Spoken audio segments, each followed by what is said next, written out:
Good evening and welcome. Thank you for joining us for the third of three spring lectures of the 2024 Society of Architectural Historians, St. Louis Chapter, St. Louis Public Library, Steedman Architectural Library Lecture Series. On behalf of the St. Louis Public Library, Steedman Architectural Library, we are pleased to continue our collaboration with the Society of Architectural Historians, St. Louis Chapter, and host this lecture series. Before we begin, we ask that you please mute your devices. Should you have any questions, please type them in the Q&A section on the YouTube link, and after our talk tonight, we'll post questions to Sue Pruchnicki. And now I'd like to introduce John Gunther, FAIA Lead AP, an architect who serves as president of the Society of Architectural Historians, St. Louis Chapter. He'll introduce our speaker for this evening's talk. John?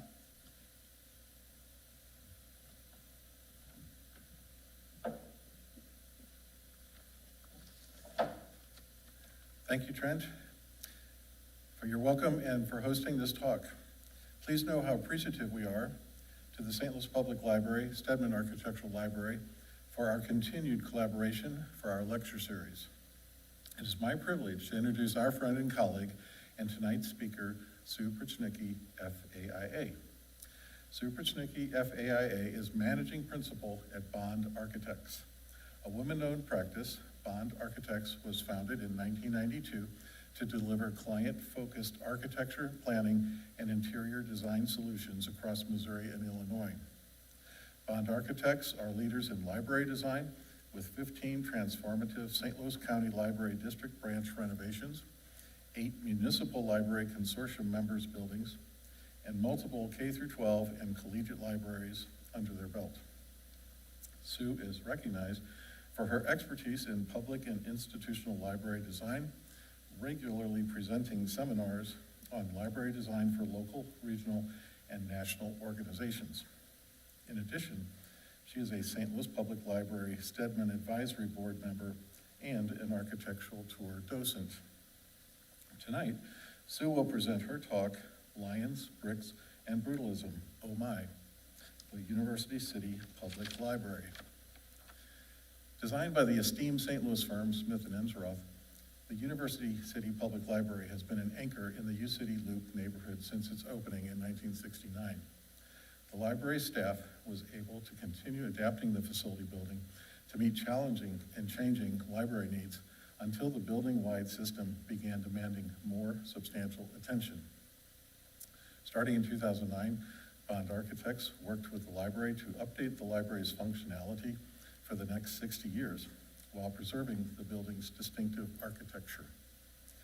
This lecture will present the history of the library and how the Bond Architects team successfully adapted a mid-century modern icon for today's library operations and current code and construction requirements. Highlights include an epic story of months-long window replacement studies, a brief digression into a notable St. Louis fiber artist, and a peek into historic documents to reveal mid-century St. Louis architecture gossip. And now, please welcome Sue Pruchnicki, FAIA, as she presents Lions, Bricks, and Brutalism, Oh My, the University City Public Library. Sue?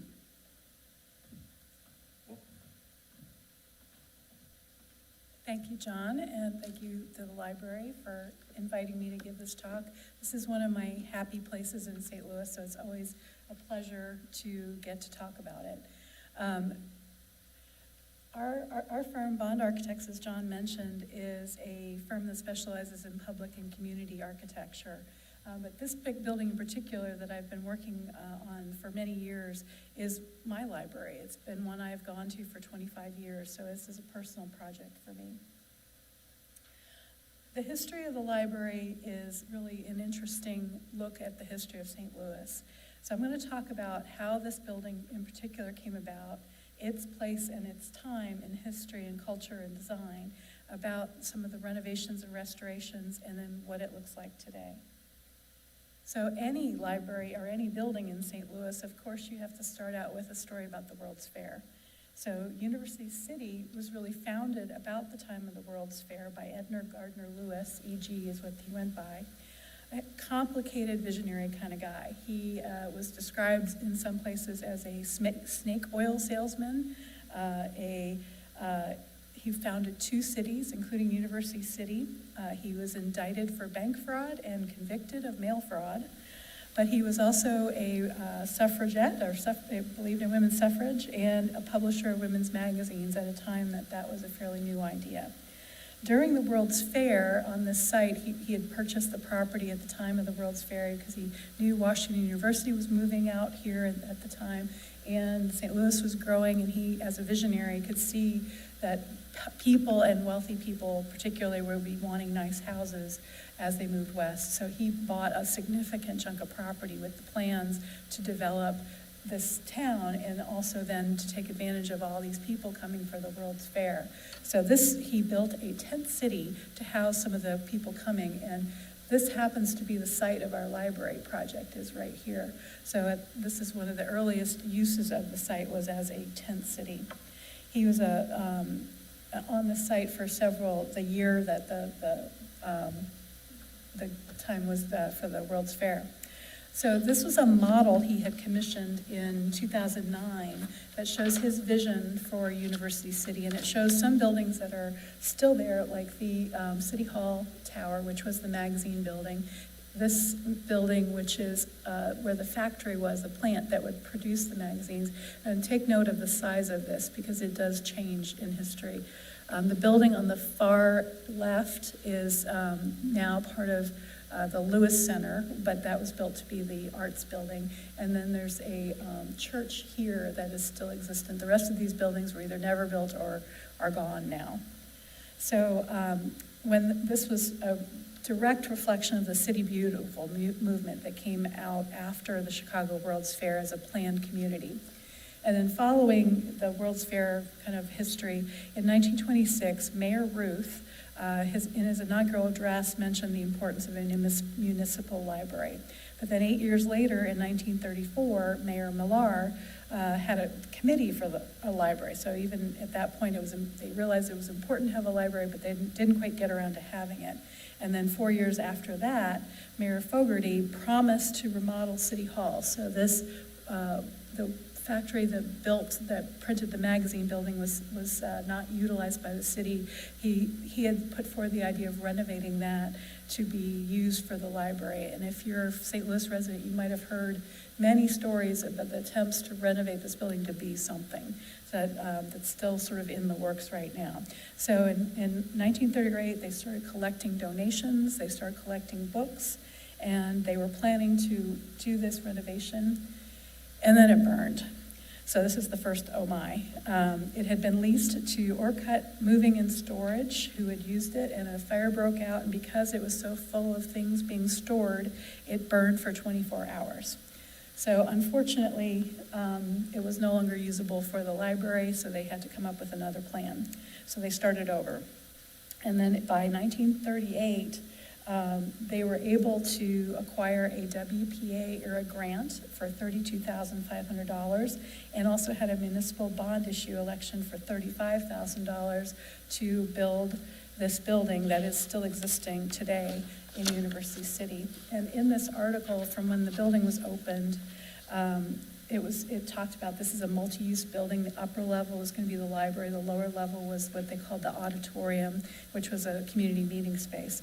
But further down in the article, it's cut off on this picture, I'm going to read you a part of it. It says, among the new volumes is one copy of Grapes of Wrath, a vividly realistic novel of Californians' migrant crop pickers, which East St. Louis Library Board recently considered indecent for its readers and ordered burned. It will not be issued to children, Mrs. Cope, library director of University City, was said at the time. So some history repeating itself here. So this is the building they moved into, and they occupied the upper floor. And then in 1946, the first floor of the building was converted to the children's department as the community grew and the need for libraries grew and all of these kind of spaces they were needed. And the building is still being considered for other municipal uses. Then by 1965, they had outgrown that building, and so they started looking around for other locations. So this corner is Kingsland and Delmar, and it was the playground for the school that's only partially exists today. So the wall that you see if you drive along Kingsland was built for the playground. And there was a tunnel that went underneath Delmar on this corner where students wouldn't have to cross the busy street to get to their school. So that's kind of where things are going. So they acquired the land from the school district, and then in 1968, the library hired a firm, Smith & Ensroth, that John mentioned, to design the building. So that made me curious, what was going on in 1968? So what else was going on in design in this period? And it was the era of much innovation. So muscle cars were a thing, and if you're a certain age, you've heard unsafe at any speed for the Chevy Corvair. But these cars were very large, very fast, and they were meant to look that way. So that was kind of the background of that period.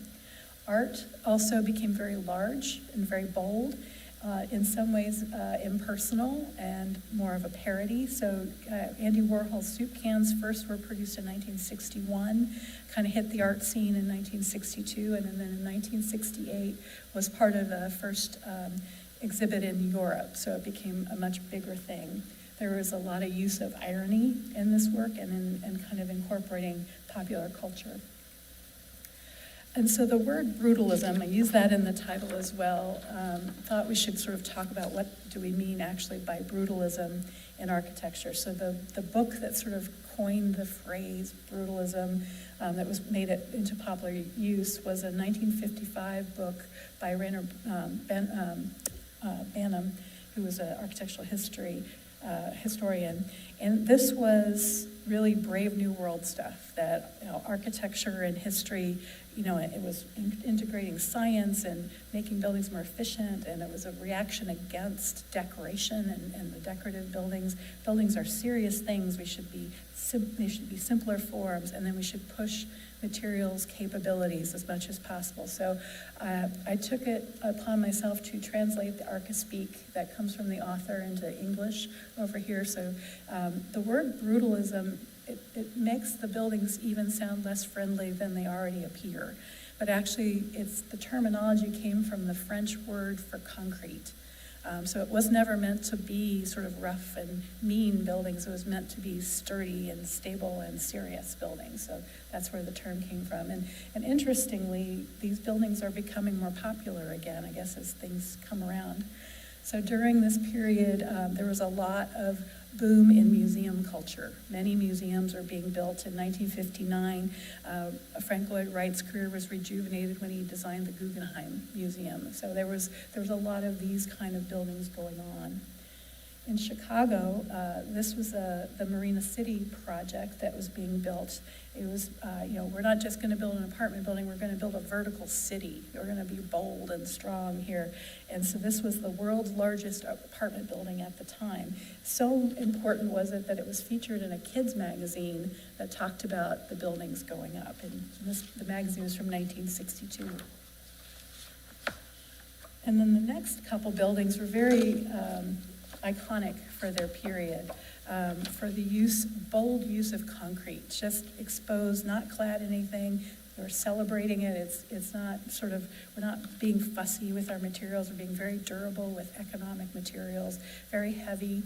And like the cars that were big and meant to look big and meant to look fast, these are buildings that are heavy, made of heavy materials and meant to look heavy as well and very solid. And this particular building, the Boston City Hall, was really earth-shaking in the world of architecture in its day. It was designed in 1962 as a part of an international competition, and it received, profound praise, not so much anymore, unfortunately, but it was listed as being modern, up-to-date, progressive, open, democratic. So that was meant to show you all the different departments within the City Hall. So these were the buildings that were getting a lot of attention in the architecture world. And Lucan, of course, is the hero of this period, and for some way, he's using the same materials as the other architects, but his looks light. It almost looks like it's slightly elevated and floating. So his designs really took a lot with natural light and brought them down in the interior. And I feel like when I look at UC Library, I kind of get some of the feel of that goal of having that natural light come in. But all of these buildings had commonly the use of brick and concrete and wood exposed on the interior of the building as an interior finish as well. So it's not a design on the outside and a different design on the inside. It's all one thing that all goes together. And around the same time, this was another important design competition for Olin Library at Washington University. And Lou Kahn was our star architect of the time, but this design would have had a lot of important local influence. It would have been widely known. It was very published widely.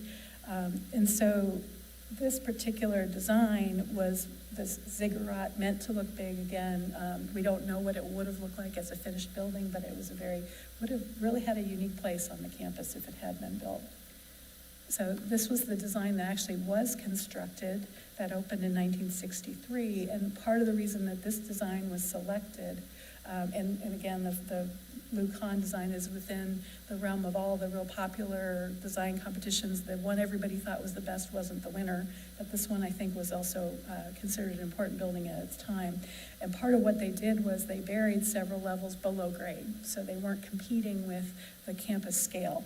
And now that's become written into how they do work at the campus, is that not to be bigger than Brookings Hall. So this was, again, sort of a low-slung concrete, and not brick this time, but the red granite to match the campus. Other significant buildings at the time in St. Louis area was the Forest Park campus by Harry Weiss. This building is already partially missing. That's something that sort of comes up a lot with buildings from this period, unfortunately, is they're not around very much. They don't stay around much longer, and I'm hoping that now that this style of architecture becomes more popular, they'll be better preserved. But the other part of it was they were always pushing the materials to the most that they could do, and sometimes that's not the easiest thing to maintain in the future. So here are our architects, Eric Smith and Bob Enzeroth. They practiced in St. Louis. They were really kind of a local, hero architects at the time. Their firm spun off several other firms in town that have gone on to be very important. But how did they get this project? So being a practicing architect, I kind of want to know what was the trick that they did to get the work that they did. We're always looking at what's the next project we can get. So how did they get this work? Well, it's just like it is today. They did other projects that were similar to the work, so they could show that they did, a project for someone else that someone else could see. So they had graduated. They both were graduates of Washington University School of Architecture, and they did quite a bit of work on the campus while being on the faculty, the design faculty as well. So this was one of the early projects, was the library for the music school, next to a house that had been donated to the campus. And it's a very modest, small building. It's got really kind of pretty stained glass on the inside, kind of unusual for that period of time. But again, exposed brick on the inside and exposed concrete. They also were the design architect for the Merrimack campus for St. Louis Community College. They did the master plan, and they also designed several of the buildings. And again, these buildings are probably not all going to be around much longer. There's several of them that are already being replaced. A building, one of my favorites that's already gone, is at the corner of Hanley and Forsyth in University City. There's a little brick and pink glass building there now. It used to look like this. It was built to be a bank, and it had 12-foot tall single panes of glass underneath that roof. And it was inspired by Mies van der Rohe's Brooklyn National Gallery. So it's just a very innovative building that unfortunately doesn't look like this anymore. And another bit of information that I found fascinating, that I went down a rabbit hole and I couldn't find more about it, but Bob Enzeroth, who was the design partner in this practice, won a traveling fellowship from the New York AIA. And here in St. Louis, we have our Steedman Traveling Fellowship that WashU administers. This one's very similar out of the New York AIA oversees it, called the LeBrun Scholarship, that Bob entered and won, and he got to travel in Europe for a year. And the design program was to design a library for a town of 30,000, and the program was written by the dean of the Columbia School of Architecture. Well, University City is about 30,000 people, and I want to see that design that he came up with, but nobody seems to have it anymore, unfortunately. So hopefully someday we'll get to see that. But he was lauded for his win in locally as well as in the New York Times. They were also recognized in a national competition, not really a competition, but recognition for young up-and-coming architects. It was called 40 Under 40. It was overseen by Philip Johnson and by Robert Stern in New York, and they picked 40 architects practicing in the United States that were under 40 years of age. Most, of course, were from the New York area, the East Coast area, some from Chicago, a few from the West Coast, but Smith and Ensroth project was selected here from St. Louis, was the Pierre Laclede building that was newly built at the time, again, at the corner of Hanley and Forsyth, right across from that little bank building. So it's a very high recognition for their design mojo that they had. Other architects that were selected at the time included Robert Venturi, Stanley Tigerman, Richard Meyer, James Polshak, and include many others. And of course, Robert Stern was the architect that did the selection, put together the catalog, and he did manage to select one of his own projects to go into this as well. So this is the groundbreaking of the Pierre Laclede building with Eric and Bob here at the edges of the building. And John pointed out to me earlier that this is William Tao, right, John, in the corner? So he was probably the design engineer on the project as well, another firm that has been around in St. Louis for a long time.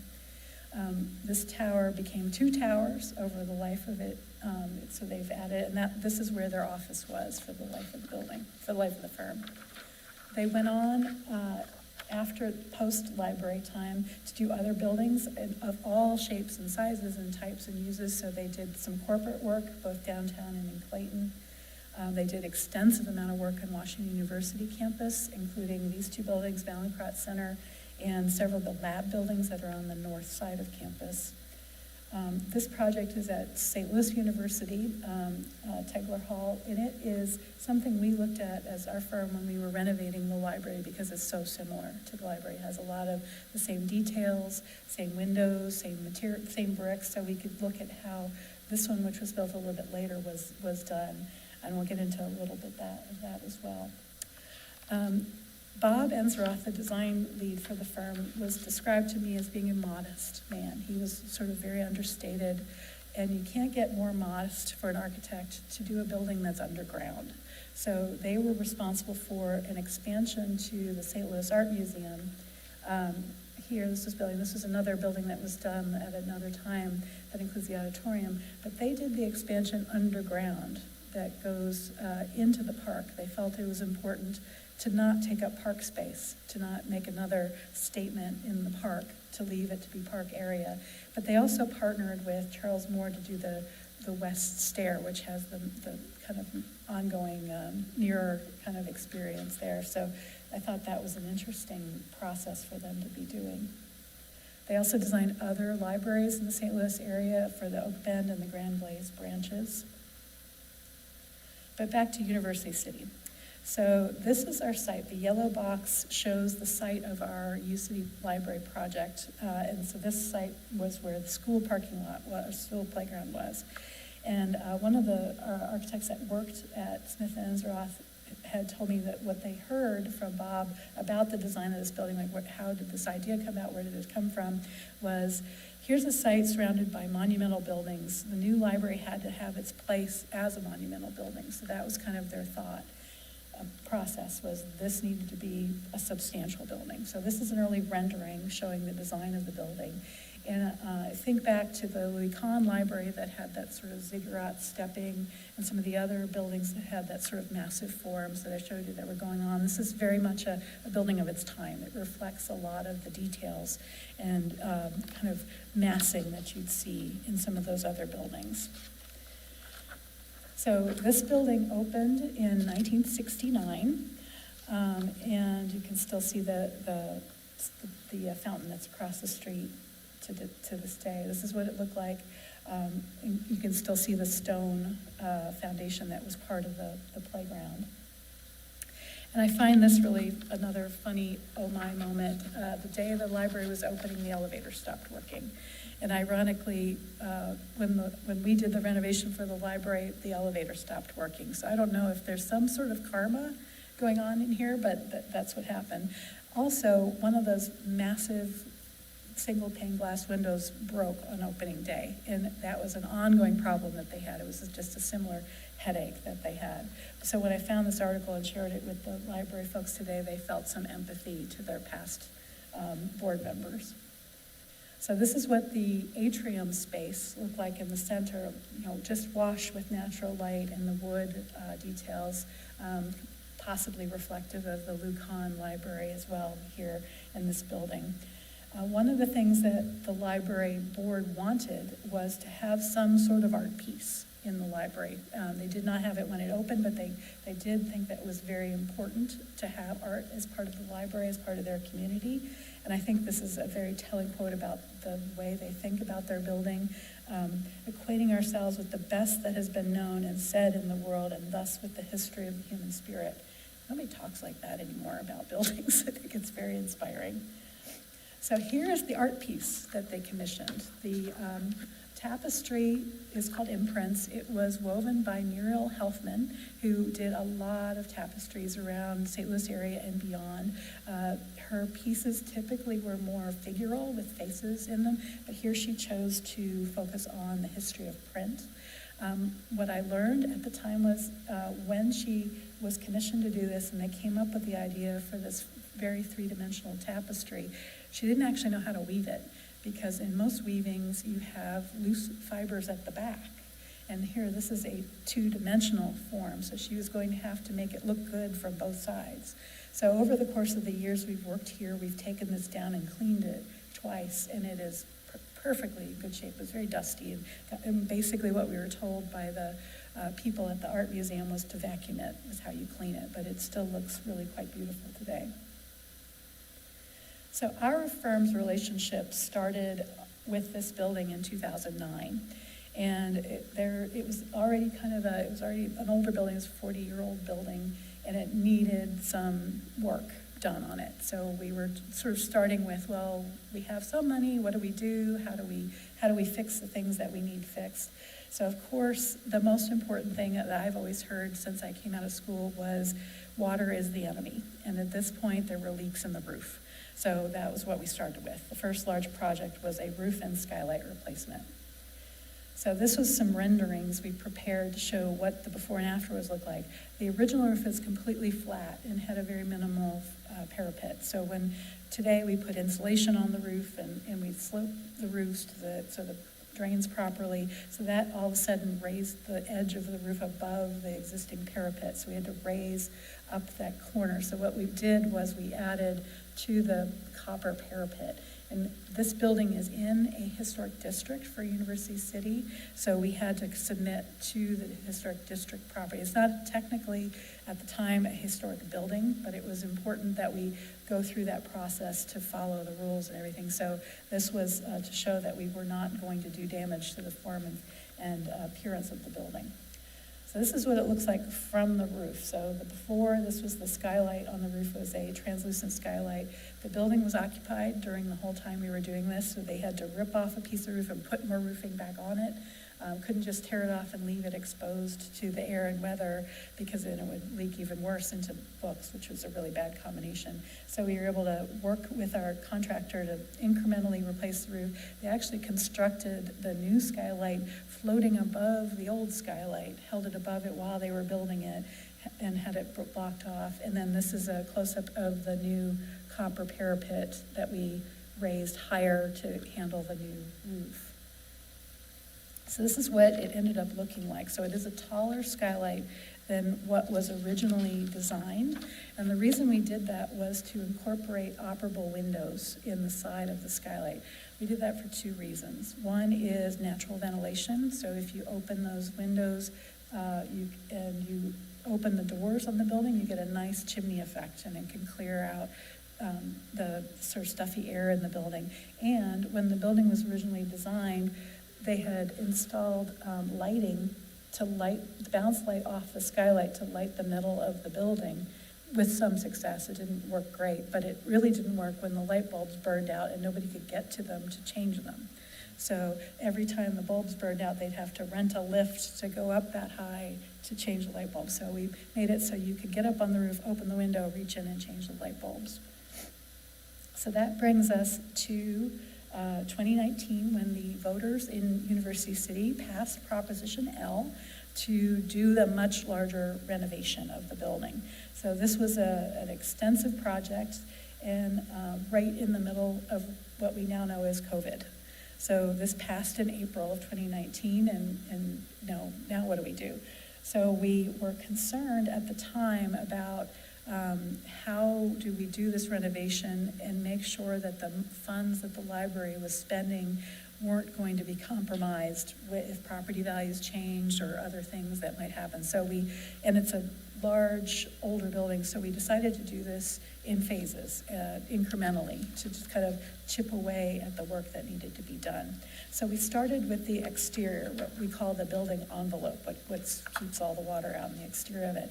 The building was in pretty good shape, but it was really, really dirty, as anything that's been around since 1969 outside would be. So we experimented with cleaning the brick and the mortar so you can see what it looked like and what the stone looked like. And there was places where the stone was damaged, where we had to match the color of the stone. And I was really concerned when we started cleaning it that people would be surprised that their building was pink, because it kind of looked brownish for so many years, but it actually is kind of a nice warm pink color. But working with local craftspeople, we have amazing masons and masonry restoration people here in St. Louis who worked with us to match the stone as well as we could, and then also to clean it. And then those windows, lovely big pane glass windows, which would break. So here's one of the examples of it being broken and plywooded up. It's not an easy thing to do to get a 12-foot square piece of single glazing from a factory to St. Louis and installed in a window, so that was always an ongoing problem. And then the roof leaks, we fixed the roof leaks, but the windows also leaked. So you could, of course, put plants in kind of discrete places to catch the drips or buckets, which was going on here. Another aspect to these windows was this big heavy bar that crosses through the window is a radiator. They put that there because of single glazing to offset the chill that would come in from having that much glass. And if they turned that heat on, the glass immediately would break. So they never used it, but it sort of was a big item that was in the way. So we were concerned by taking this huge expanse of undisturbed glass and putting mullions in it. So we mocked it up with some gaffer's tape to see what people would think, and nobody noticed. So we thought that was a good sign. But we did match the glass color. It's a dark gray glass. So this is what it looks like after, and you can see a remnant of the carpet down here on the floor next to the window, because we did this while the building was occupied again, just sort of working around the patrons. And we tried to keep the exterior looking the same. This particular window system has a very low profile on the outside, so it doesn't have a shadow line to break up this very large piece of glass. You see the visions on the inside, but hopefully on the outside it has a similar look to how the building looked originally. So this is how you have a construction meeting during COVID. So while we were here, we could meet outside the building with our team, with our builders and the library director to try to see how our project was going. But then we started the interior renovations. And for the library to do that, they moved out. So they moved to 3 different buildings in University City. And this is what it looked like as we were digging up the sidewalk to make it more ADA. And I have to tell you, in every library project I've worked on, patrons want to use their library. It doesn't matter if it looks like you need an ATV to get there. They will go up to that front door, they'll pull on the door, they'll try to put their books back in the book drop because they want to get in their library. So we actually had to do this sign to make it clear, no, there really aren't any books here right now. You have to go to the temporary location for us. But I love my library people. They love their buildings and they want them back. So this is one of the buildings the library moved to. It was the Methodist Church a few blocks away, and this is their sort of Indiana Jones moment where they moved everything in. And they had moved the shelving, so they had to take all the books off the shelving, put them in boxes, take apart the shelving, move it, put the shelving back together, put all the books back. So it was quite a Herculean task that the library staff all accomplished themselves. So I'm really amazed that they were able to do this. They had the materials mostly in the Methodist church, but they also had it in the old library building. And part of an earlier project, we had added high-density shelving to the lower level of the existing library. So they were able to move some of the collections to that as well. And that becomes important later in another Oh My moment. So then we began demolition, clearing out everything. So this is when we actually kind of scraped the inside of the building clean. This is new restrooms going in. I don't know if anybody remembers the old restrooms. They were horrible. But so this was making much larger, more accessible restrooms. And we basically left the structure here, and we put on all new finishes, new heating, cooling, electrical, lighting, all of the building systems, and then reclad everything in new finishes. But the goal was to keep it to look like what everybody remembered their library looking like. One of our bonuses that was exciting for us was a mechanical room. So in this particular building, there was, the heating and cooling system was inside the building on the second floor. And we were able to relocate that to the roof. And because this building is landlocked, there's no place to make it bigger, no place to grow it. So we were able to grab about 1,000 square feet by moving that stuff to the roof and clearing it out. And another sort of great thing was, because it was mechanical, it had these huge louvers in it that were the fresh air and air coming out of the building. And we were able to make those big windows in the library. So this was sort of bonus space. So they use it now for a maker space in the library, another kind of meeting space. So we're able to grow the usable square footage within the footprint of the building. And talking about U City would never be complete without lions, and part of our title as well. So part of what I learned, we've always called these the Lions Gates. And I learned by reading more about who actually designed these lovely pylons, was this is a lion, but this is actually a tiger. But everybody calls them the Lions Gates. It has been for a long time. They were originally cast concrete sculptures, but they are now fiberglasses. These sculptures had to be renovated. So when we were doing our design, we thought we should incorporate some lions because, lions. Lions are great in U City, and it's our city mascot. So we took the lion idea of having the gateway to U City being the gateway to the children's area with these lion sculptures at kid size, and use them as bookends for larger-than-life kids' books that they can, climb into the back of and use as little cubbies for reading as well. So now we get to another oh my moment. The building flooded. So right around when we were about to finish this renovation, a large water line burst and put 4 feet of water in the basement. So and again, I had mentioned they stored stuff down there because that was part of getting the materials out of the way. So we had collections down there. The University City Historical Society had all their stuff down there. There was just, it was like, oh no, moment when that had happened. So that was in February. That delayed our opening again, and it took out the elevator. So the elevator was one of the things that the library had invested in over the years. It was working. It didn't need to have more work done to it until this happened, and then the elevator stopped working, unfortunately. So we stop, we take a deep breath, we move on, and the library reopened. So they moved back in June in 2023. At the time, we were like, library, the elevator's not working. How do we move a library into a 2-story building with no elevator? What do we do? And I think at that point, everyone was just ready to be done with this project. So they just moved in. We're going to move in. They found a way to carry the materials upstairs, put enough collections on the first floor that people who couldn't go to the second floor without an elevator could get to the materials that they needed. So they were able to reopen. And my understanding is that the elevator was fixed on April 4th. So now you can actually access the full building, and they are planning to do an official ribbon cutting sometime in the near future. So I'm looking forward to that. So these are some of the before and after pictures. So this is what the building looked like when they reopened, and again back in 1969. So you can see very similar things. You can see the difference in the parapet height.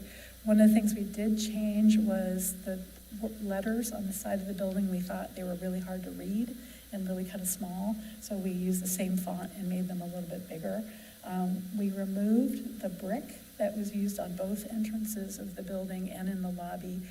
Bricks and book carts do not go together. It was a very noisy thing to have to roll a book cart over. So we did do a concrete, so that was one of the design changes that was made from the original design. This is that corner. Today, University of Bloom handles all of the plantings around the building, and it's very lush. But you can see that this sycamore tree is still there today. It's much, much bigger, but still doing quite well. And then the lobby of the library, we reused as much of the wood pieces as we could and restored them and put them back. The desk is the same desk, added an ADA height counter, added a much more durable work surface on it and a lot more lighting. And then again, this brick flooring that went through the building is now white terrazzo. There are fire stairs in the building that are also white terrazzo, so that's where that material example came from. So hopefully we kind of tried to put things back the way it was and make the building much brighter, because it is a dark building with dark brick everywhere. And even though it's not exactly the same, people still use the library just like they always have. So I happen to be walking around and hear somebody using a chair in the exact same place as someone else in 1969 was using it. You can see that this radiator piece is now gone, and we aligned with a mullion in that same location here, and it's still a lovely place to sit because of that expansive glass. The atrium before and after, it's the same shelving. We were able to reuse the shelving, moved it again back into the building. They had stored the end caps, the wood end caps, in the basement. So those had to be remade as part of it. The height of the railing around the atrium is not tall enough for current code, so we copied a detail from the bottom to make it a little higher. Again, adding more lighting over the black terrazzo stair, but hopefully the rest of it looks very similar to how it used to. And here's our atrium space from a different direction. So one of the things I love about this picture is this chair is this chair. These chairs that they had, that they bought in 1969, still there. This is the third time they've been recovered, and they think they had to add the wood on the arms because the fabric on the arms had fallen apart, but they still have the same table. So UCD got their money's worth out of this original building. It was really built very well and very stably, and it's been really strong, and it was a real honor to get to work on it, and I love seeing the building, how it's being used today, and the people love it being in there now that they're back in and using it. So, are there any questions about the design?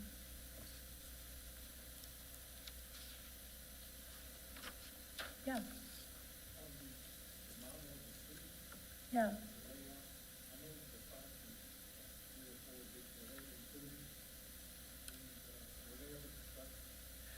No, my understanding is that the fountains were not constructed, but there is a fountain on that corner that was built at a later time that now has a sculpture on it.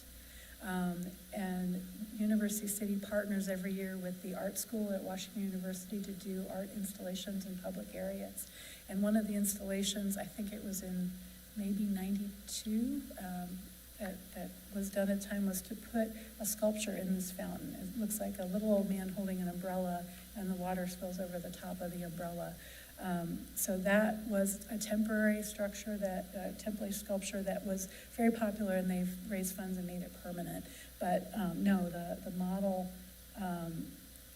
the fountain that was in the model was an idea, but it was not actually part of the construction. This building is there now. This building is the one that burned, the magazine manufacturing building. So it's now only about 4 or 5 bays. The rest of it was removed. There are large buildings on these corners, but these aren't the designs, they were different designs. This was this sort of Egyptian-looking building with the obelisks was the People's Bank that was built. That was one of E.G. Lewis's ideas was, and actually why he got indicted for bank fraud was he started a bank and he had people mailing money, cash, into the bank. Some questionable choices were made there. And then this little building across from where the library, going back the other way. Across from where the library is now was City Hall, and that was also built, but that's no longer there. That's the, I think Kingsland goes through here now, and the post office is in that area, and the Castlereagh Apartments is in that area. So the City Hall is largely exactly as it was when it was open, except for at the time when it was built, it had a lot of sculptures around the top that are no longer there. But the City Hall building is gorgeous. If you've ever been in there, this model is actually in City Hall under the stair that you can go see. Any other questions? Are there any questions online? No? Okay. Well, thank you very much for coming, and it was my pleasure to talk with you.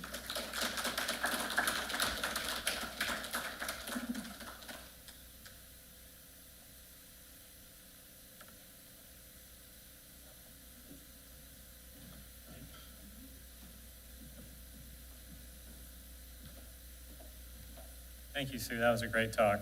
I found it fascinating. I think everyone really liked it. So that's the last of our lectures for the spring. We'll resume again in the fall. The first one will be September 24th. That'll be Robert J. Moore Jr. He'll be giving a talk about the National Museum of American Architecture in St. Louis. On October 22nd, Michael Allen will give a talk called A New Museum of the Built Environment for Our Age, the National Building Arts Center. And then on November 19th, our very own John Gunther will give a talk on the forgotten architectural legacy of Harvey Ellis. And that concludes our presentation for this evening. Thank you for all coming. Hope you all drive safe. Thanks. Good evening.